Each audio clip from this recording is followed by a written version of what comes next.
When you first hear the words stabilization test, it might sound simple. 2 cameras, a few handheld shots, maybe some walking footage. But what happens inside a camera when you move even slightly is far more complex than most people imagine. Image stabilization isn't just a small feature buried in the settings. It's an invisible system working every millisecond to keep your footage smooth, steady, and professional. The Nikon Z6III and the Z Cinema ZR are 2 cameras that stand at the edge of that invisible war, the war against motion. And this showdown isn't about flashy marketing numbers or theoretical lab charts. It's about something much deeper: how technology interacts with human movement, how algorithms understand rhythm, and how precision engineering transforms shaky hands into cinematic fluidity. Understanding the core of stability. To appreciate what Nikon has achieved here, we need to look beneath the surface, beyond the lens and deep into the body of the camera. Both the Z6III and the ZR use a 5-axis in-body stabilization system. That means every time your hand trembles, the camera feels it. Inside the body are tiny motion sensors, gyroscopes and accelerometers, measuring movement in 5 directions: pitch, yaw, roll, and horizontal and vertical shifts. These microsensors are the ears and nerves of the camera's stabilization brain. They sense even the smallest vibrations, the kind that happen when you breathe, when you step forward, or when your wrist flexes ever so slightly. That raw data is sent straight to the processor, where the magic begins. In an instant, the processor calculates how to move the image sensor in the opposite direction of your motion. It's like a microscopic counter-movement, happening hundreds of times per second. The goal is not just to stop motion, but to predict it. That's what makes Nikon's system special. The Z6III and ZR don't merely react to shake, they anticipate it. The algorithms behind their IBIS, in-body image stabilization, system learn the pattern of your motion. They detect rhythm, how you hold the camera, how you breathe, how you move while recording.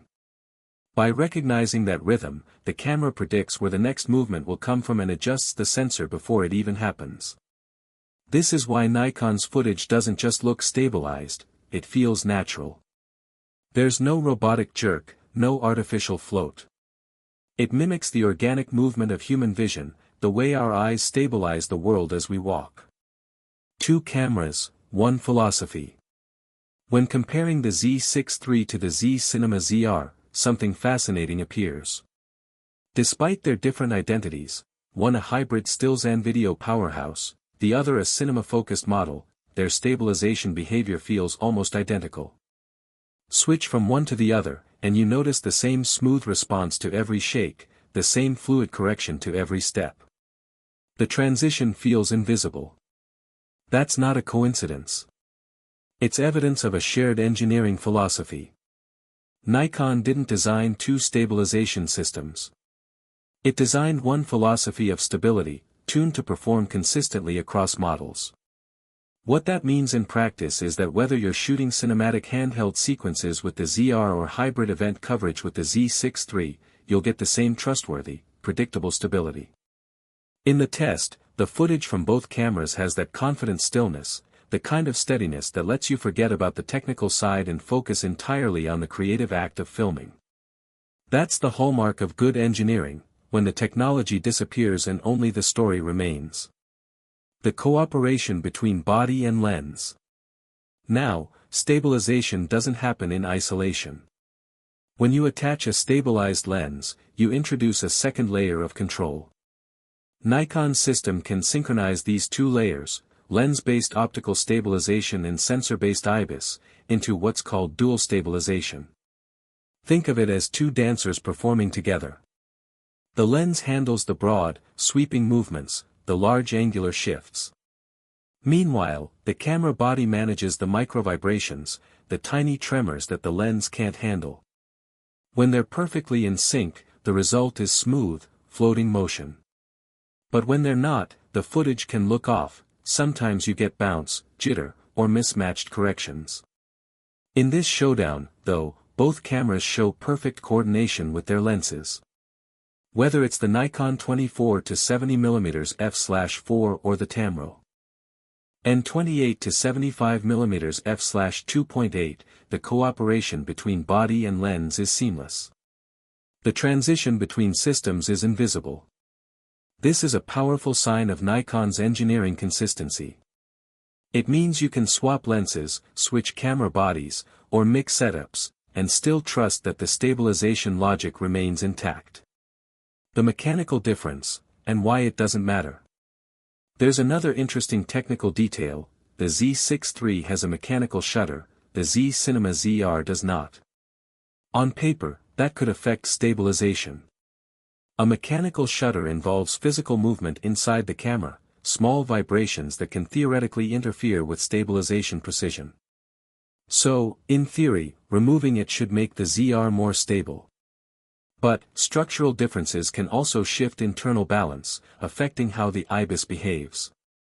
Yet, in this real-world test, none of that matters. Both cameras behave like twins.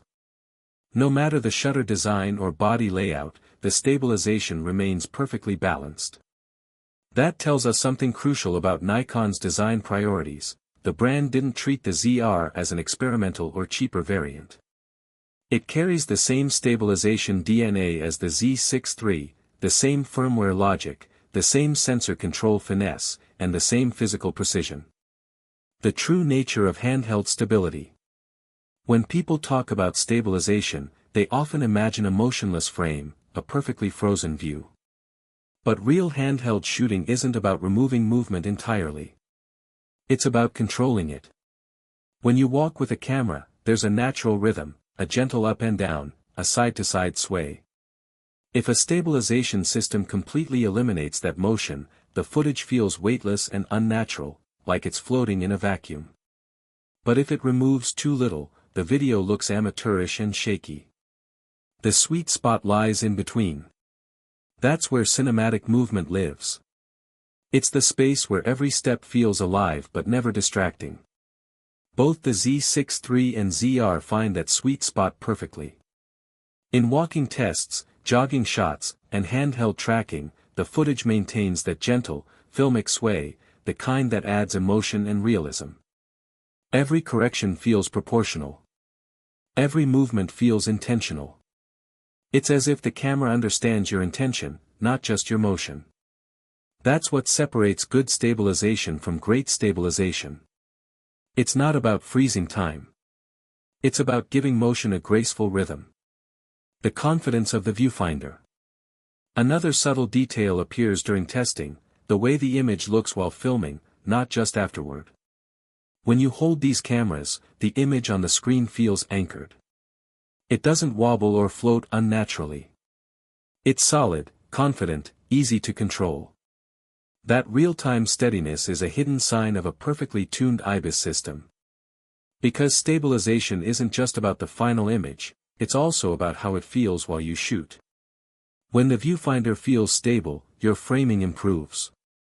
You can track movement naturally, follow subjects intuitively, and maintain composition even while walking. This sense of control turns filming into an effortless experience. You're no longer fighting the camera, you're dancing with it. The test in changing conditions. Then comes another challenge: shooting in different lighting conditions. The test moves from bright outdoor scenes to shaded paths and dim transitions. Normally, such drastic exposure changes put extra pressure on the processor. The camera must adjust ISO, shutter speed, and sometimes even aperture in real time. In cheaper systems, this can cause microdelays, tiny lapses in stabilization precision. But here, both the ZR and Z6III hold steady. No frame jitters, no micro-stumbles. The cameras manage to adjust exposure and maintain stabilization simultaneously. That speaks volumes about firmware optimization.